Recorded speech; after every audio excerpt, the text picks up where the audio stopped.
네, 시청자 여러분 안녕하십니까? 구독자 여러분 안녕하십니까?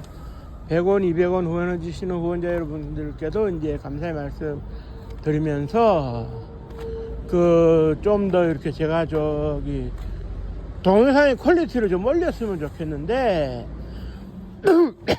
아직까지 제가 거기 역량이 좀 부족해서 이렇게 말로써 동영상을 제작하는 것을 양해해 주시기 바라고요.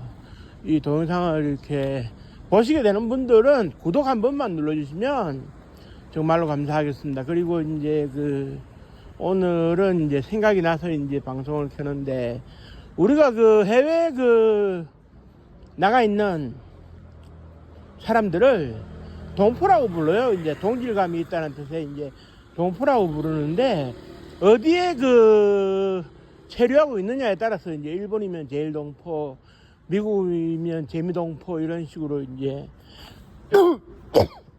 부르는데, 그 중에서 가장 영역의 세월을 80년째 보내고 있는 게 이제 제1동포죠. 일본에 남아가지고. 그런데 이제 뭐라 그래야 될까요? 1945년도 8월 15일 날 일본이 패망을 했어요. 그리고는 아무런 움직임은 일단 없었는데, 9월 2일 날 미주리호 상에서 이제 시기미츠 외무상 있죠. 1932년도 천장절 기념식에 상해 홍구공원에서 이제 윤몽길 의사의 폭탄 추적에 다리 하나를 잃은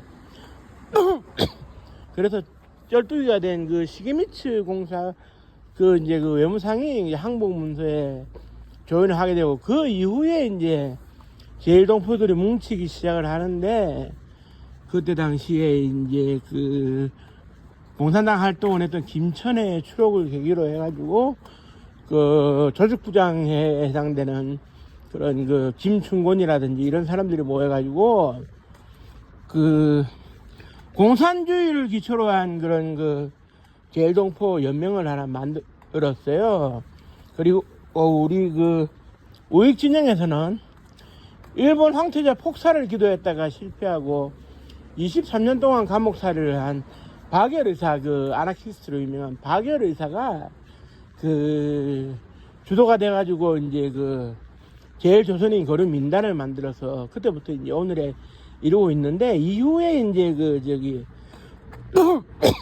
1955년도쯤 됩니다. 북한 공산당 김일성의 지령을 받은 한덕수라는 괴짜의 인물 테러리스트가 폭력을 이용해가지고 그쪽에 이제 협회 단체의 회장을 무력화시키고, 자기가 이제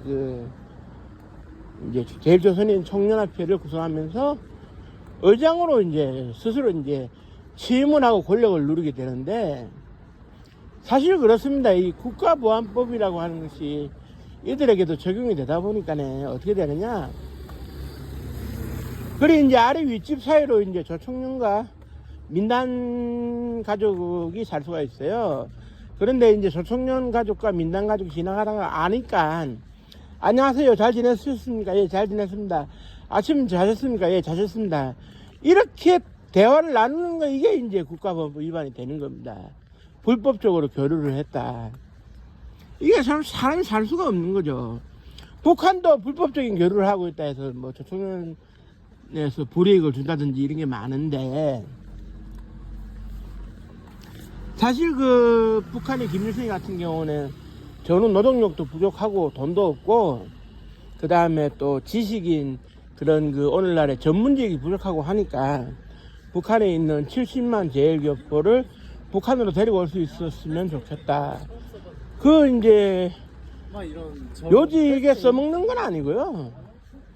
노동력이 부족하니까 탄광에 배치를 하고, 농사에 배치를 하고, 어업에 배치를 하고, 이제 이용해 먹으려고 하는 거죠.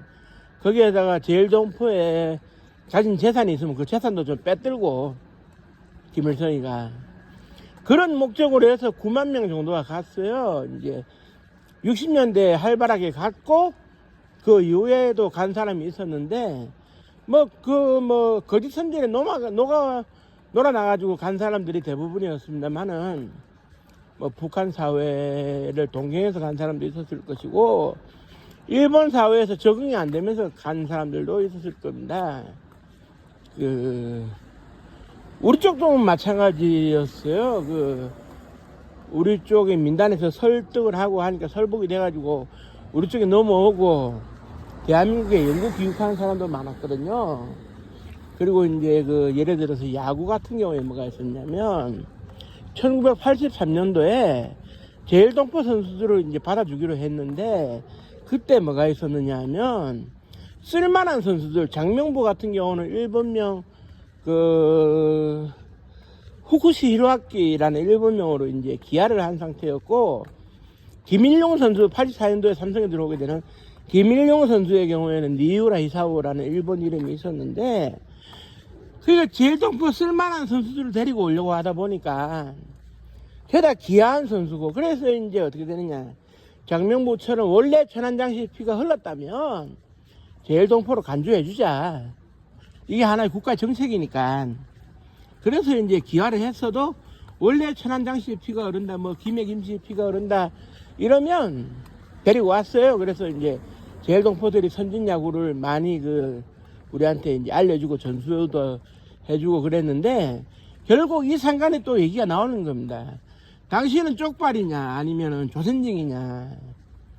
그러면은 이제 뭐 장명보 같은 경우에는 나는 천안장씨도 아니요 후쿠시 히로아키도 아니요 내 고향은 현해탄이다라는 얘기를 해가지고 무리를 빚기도 하고 이제 북한을 추종하는 조성년이 자랑하는 우리 학교라고 하는 것이 뭐 안창림이라든지 정대세라든지 우리에게 친숙한 사람이 거기를 졸업했다 해가지고 학교가 친숙해 보일 수 있어요. 조선학교라 그래가지고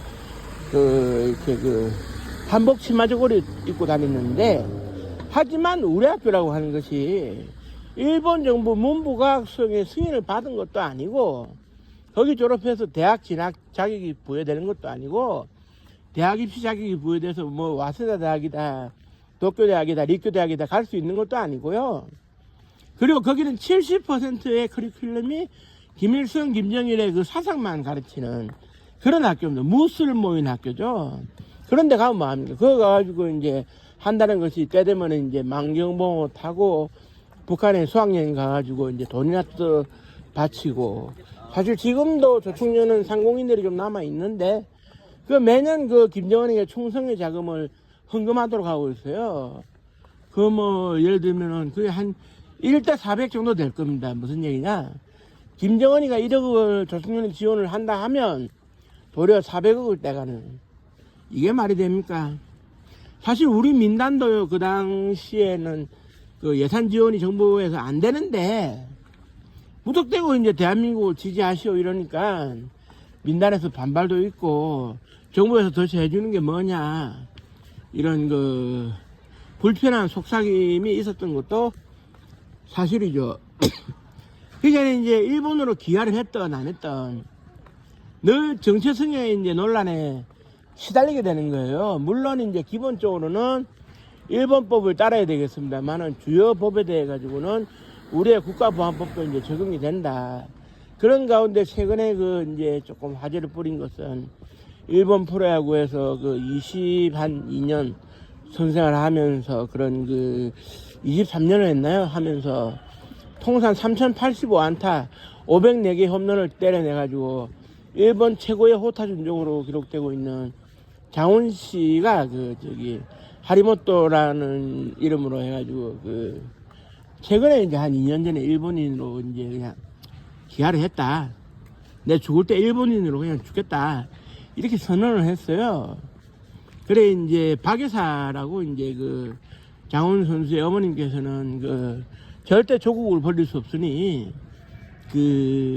기아하지 마라. 근데 어머니 다 돌아가시고 형도 돌아가시고 장정열이라고 하는 형도 돌아가시고 나니까 이제 자기 혼자 남아가지고 그냥 막 죽는 순간에는 일본인으로 막 그냥 죽겠다 이렇게 선택을 하시더라고. 사실 그랬어요. 우리에게 역도산으로 잘 알려진 리키도산으로 잘 알려진 김신락 유명한 프로 레슬러죠. 일본에서 그 조선인의 피가 흐른다는 이유 하나만으로 그 스모 요코즈나에 오를 수 없다는 걸 알고 프로레슬링으로 전환해서 일본의 그 역사상 그 50년대를 빛낸 신격적인 인물, 신격화된 인물로 떠오르고 있는 그분도 이제 역도산, 리키도산 그냥 그 일본인처럼 살았어요.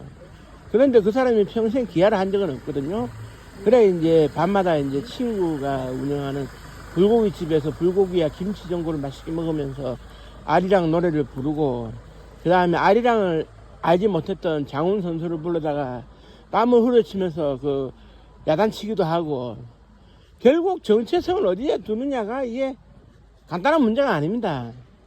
결국 그 역도산 김신락 씨가 표면적으로는 그 야쿠자의 칼에 맞았지만 정체성이 혼란해서 오는 거기다가 딸이 살고 있고 부인이 살고 있는 고향 이북도 생각이 되고 하니까 이래저래 일본에서의 생활은 접을 수밖에 없지 않겠는가. 뭐 이런 복잡한 심경이 내포되는 상황에서 이를 못마땅하게 여긴 일본 대스타의 활동을 그런 개인의 활동을 못마땅하게 여긴 야쿠자가 칼을 뭐 찌르었다 이렇게 볼 수도 있는데요. 물론 뒤에는 의료사고가 이제 그 고의적이었던 의도적이었던 실수였던 의료사고가 개입된 거지만 그러니까 이제 그 뭐라 그래야 될까요? 항상 이 정체성에 이 혼란이 오는 겁니다. 나는 누구인가? 내 고향은 어디인가? 나의 조국은 어디인가? 이걸 그 한일 국회 정상화 때에도 명확하게 구분을 안 했어요. 그냥 알아서 살아가겠지 해가지고 한일 정부 모두가 방기를 한 겁니다. 물론 그 영주권을 그 저기 2세까지만 줬기 때문에 이제 그 할아버지 아들까지는 이제 영주권이 있는데 손자에게는 영주권이 없죠. 그게 이제 왜 그러냐면 그때 그 한일협정의 그 저기 실무 책임을 맡았던 김종필 중앙정보부장이 그런 얘기를 했어요. 손자 때 되면 일본에서 태어나기 때문에라도 일본인처럼 동아돼서 살지 않겠느냐. 근데 뭐 꿋꿋하게 이제 한국 국적을 지키는 사람도 있고 동아돼서 사는 사람도 있고 그 기아한 사람도 있고 그게 이제 결국에는 개인의 선택의 문제인데 이 개인의 선택이 보다 좀 편하고 보다 더 쉬울 수 있으려면 일본 정부나 한국 정부가 선을 그어줘야 됩니다. 어디를 선택할 자유는 본인에게 있겠지만 가이드라인은 좀 저는 제시할 수 있어야 된다고 보거든요. 그렇지 않으면 개인이 이거 평생 고민하게 될 겁니다. 사실 그 일본의 왕도 이제 커밍아웃을 했죠. 그 히로히토의 아들 아키히토가 내 몸속에는 백제 그 왕족의 피가 흐른다고 그런 커밍아웃을 했는데 이 커밍아웃을 하는 게 그는 한 1400년 만에 이제 커밍아웃을 한 셈이 되고 참 일본 사회에 파장을 일으켰는데 언제까지 이 사람들이 꽂아놓은 보릿자루나 그 이방인의 삶 나디건거리다마는 이국보다 차워라 하면서 살 수는 없는 노릇 아니겠습니까? 그분들을 어떻게든지 지원을 할 수 있는 예산이 많이 들지 않는 범위 내에서 지원을 할 수 있는 그런 지원 방책이 저는 마련돼야 된다고 보고요. 그분들이 좀 더 그 정체성의 혼란을 겪지 않고 선택을 쉽게 할 수 있는 그런 길을 모색할 수 있도록 도와줘야 된다고 생각하고 일본 법 테두리 내에서 살기 때문에라도 일본 정부에서도 이 지점에 대해서 그 호응을 해야 된다고 저는 이렇게 생각을 하고 더 이상 나의 자신이 누구인가에 대한 정체성에 대한 고민을 그분들이 가지지 않도록 해야 될 것으로 보입니다. 저도 이제 그 아버지가 일본에서 건너오신 해방 때 건너오신 분인데 그 뭐 그냥 한국인으로서 살아가는 거지만 일본에서 좀 이렇게 영향을 받아왔다 이러면 좀 그렇지 않겠습니까? 그러니까 저 마음에 이제 고민도 좀 되고 이런 거를 이제 그 좀 해소하는 차원에서라도 그 정부나 일본 정부의 그런 노력이 필요할 것 같아요. 그 현해탄 그 대한해협을 사이에 두고 왔다 갔다 하지만 결국 피가 섞였을 수도 있는데 이건 무조건 이제 무 자르듯이 두부 자르듯이 가를 수는 없는 거 아니겠느냐 그렇게 이제 봐주고요. 보다 더 나은 21세기 그 미래의 한일 관계를 지향하는 입장에서 보다 더 발전된 그런 모습이 보여지기를 바라는 마음 간절하고요. 오늘 늦은 밤 그 방송을 마치겠습니다. 그 끝까지 들어주신 분 감사하고요. 그 들어주셨으면 구독 한 번만 눌러주시기 바랍니다. 감사합니다.